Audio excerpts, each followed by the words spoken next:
अरे भागो भागो, मैं जल्दी भाग छोटी, जल्दी जल्दी, वरना वह किसान आज अपने को बहुत मारेगा।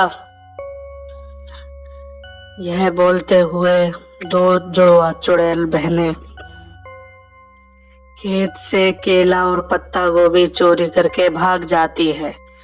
एक गांव था केलापुर, जहाँ पर दो चुड़ैल रहती थी, दोनों जुड़वा थी और वह रात में चोरी करती थी और हर घर के बाहर केलों का पेड़ रहता था, वहां से केले सब्जी वगैरह चोरी करके लेके आती थी और फिर दोनों बड़े आराम से जंगल के अंदर जाती थी और फिर खाना खाती थी।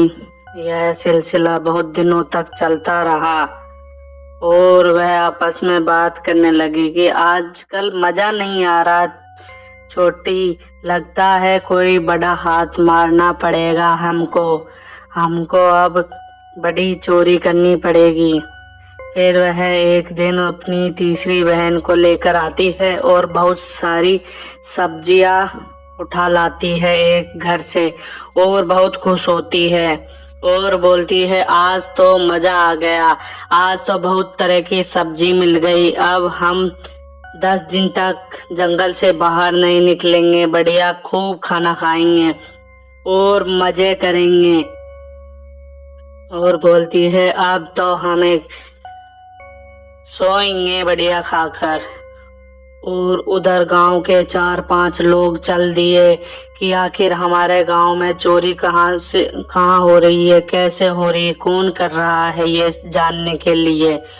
और वह जंगल के बीचों बीच आ गई तीनों बहनें और खाना खा रही थी, गाजर खा रही थी, मस्ती कर रही थी और वह धीरे धीरे जंगल के नजदीक जाने लगे और बोलने लगे आज हम जो भी है उसको सबक सिखा कर रहेंगे। और वह देखते हैं कि वहां पर 3 चुड़ैले जो कि खाना खा रही होती है, उनके पास ही एक बोरी थी जिसमें बहुत सारा खाना था। वह चुड़ैल के पेड़ के नीचे पहुंच जाते हैं और बोलते हैं लगता है यहाँ पर कोई रहता है।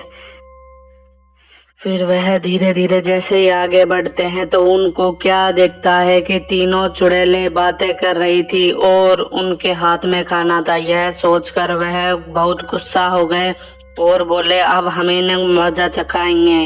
और वहां पर तीसरे चुड़ैल को पता चल गया था कि कुछ होने वाला है, तो वह सारा सामान छुपा देती है और वह दोनों बहनें आपस में बात करती रहती हैं। तभी वह बोलता है तुम हमारा खाना लेकर आती हो, जंगल में चोरी करती हो, अब हम तुम्हें नहीं छोड़ेंगे। यह सब सुनते हुए दोनों चुड़ैलें भागने लगती हैं और जोर जोर से भागती है।